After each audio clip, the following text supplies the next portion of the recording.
Ladies and gentlemen, welcome to another edition of Underground Rising here on the Psychosin Project channel on the one and only YouTube. Yep, I've been away for about 2 weeks. The reason for that, basically, I caught the flu, which wasn't a lot of fun.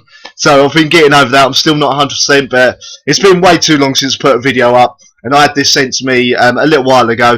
This was actually released on the 24th of March, this EP I'm going to be reviewing for you today. However, I've only just got around listening to it. It's well worth a review, well worth of you checking it out. So, today I'm going to be reviewing a band called Witch of the Waste and their new EP called Made with Teeth. So, who are Witch of the Waste? Witch of the Waste, even? Well, let me tell you. Witch of the Waste is a 5-piece metal band from Vancouver. Rejecting the technical arms race that overwhelms modern metal, Witch of the Waste strives to reach new levels of raw intensity while keeping their aesthetic vision close in sight. Fast churning, swirling guitar riffs laid over manic drumming played fast, loud and recklessly, topped off with dynamic barking vocals and high, otherworldly shrieks. Influences of the band range from Converge, Oathbreaker and Ulcerate to Skir Ross and Pink Floyd. The music is a terrifying exploration and an emotional upheaval. The band currently consists of Ryan Fitzgerald, who sorts out the lyrics and is the vocalist. Well, is one of the voices, sorry. Michael Holm on bass guitars, Peter Sacco on guitars and voices, Phil Jones on guitars and voices, and finally Jeremy Gilmartin on drums. Up first is an intro track called That Door Cannot Be Opened. Now this starts with a single guitar with an echo effect on it playing a simple melody. Then it's joined by a bass as a second guitar, then joins in with the drums, building up the atmosphere of the song, which ups in intensity until a big bass note, which stops everything and fades. A great intro for the insanity to come. Up next on the EP is They Haunt Minds. Who are they? I don't know. Whose minds do they haunt? Probably everyone's. Depends how paranoid you are. Anyway, this starts with a hardcore Dillinger Escape Plan style vocals, backed up by crazy technical riffs and drumming. A lot of machine gun style drumming, backed up by an almost gent style guitar riff. All the while, the vocalist screams his lungs out over the top, be it mind the heavier moments of Miss Machine album by Dillinger Escape Plan. In the middle of the song, it breaks down to a lone guitar until the band comes crashing back in at full volume. Full on screaming brings this song to a close. Up next is Sheburst into Snakes. Christ, I've been out with women like that. But anyway, it starts again with at full pace with manic scream vocals and guitars, backed up by manic drum beats and bass. The guitar riffs themselves sounding about one note from descending into complete chaos, until we get to the middle where everything fades down. Then almost an Emperor-style black metal riff comes in and takes the band's intensity up another notch. We then break down to just a simple bass line, which is then joined by the guitars playing along with the bass as the vocalists scream over the top. The guitars and drums keep playing that riff and upping the intensity along with the vocals until the end, where we end with just the bass and the drums.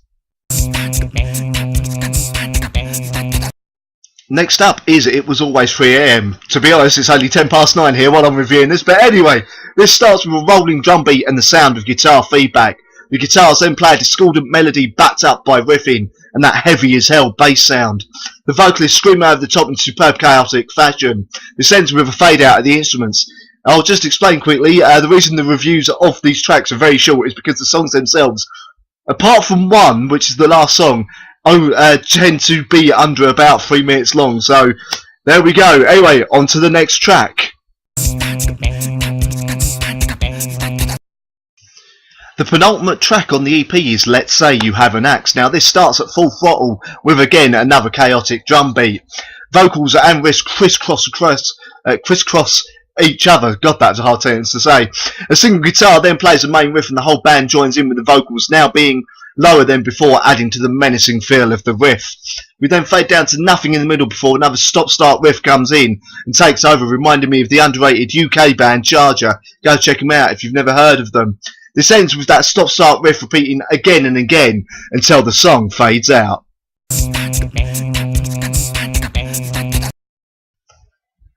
The last track on the album is called I Bet You Are Wondering What I'm Doing With This Here Gas Can.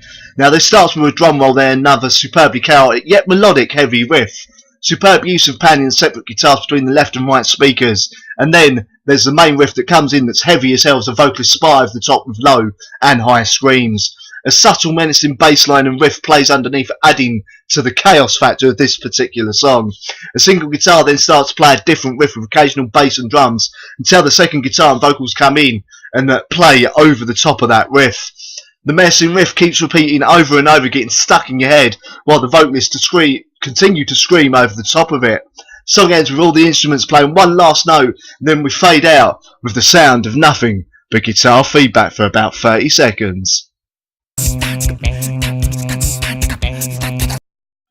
So overall, what did I think of the EP? Honestly, it's really, really good. I mean, at 15 minutes long, it's a little bit difficult to tell whether or not this would possibly wear on you over the series of a whole album. However, over those 6 tracks, they've proved their absolute mastery of technicality, show how heavy they can get, and how they can. All their tracks have a very interesting sort of very subtle melody to them that isn't apparent straight away, and I like that. I like that sort of buried idea as well. They could absolutely slay it live. Honestly, if you like the older sound of UK band Charger, who, if you haven't checked them out, check them out. Or if you long for the days of the pre sort of Miss Machine days, up to and including Miss Machine, of the Dingy Escape Plan, I think you're going to enjoy this. It's definitely one that's going to demand a lot of replaying, but will definitely end up being one of those EPs that you hold very dearly, and will definitely be a massive high watermark for the band to try and reach for with every future release. Anyway, I want to thank you for watching. I'm back. I will be getting a lot more videos up ASAP, so obviously I've got to listen to the albums first to review them. Also, feel free to go to the Patreon here if you wish to help me sort of get out there, get doing some more interviews with bands for you as well, as obviously hopefully improve my equipment and get some better quality videos up as well, hopefully. I know what I've got coming up for you is an interview with one of the Birthday Massacre, so I've definitely got that coming up, along with reviews of the upcoming 6 Feet Under album and a few others up my sleeve. So anyway, thank you for watching, and I'll see you next time. I turn to face you.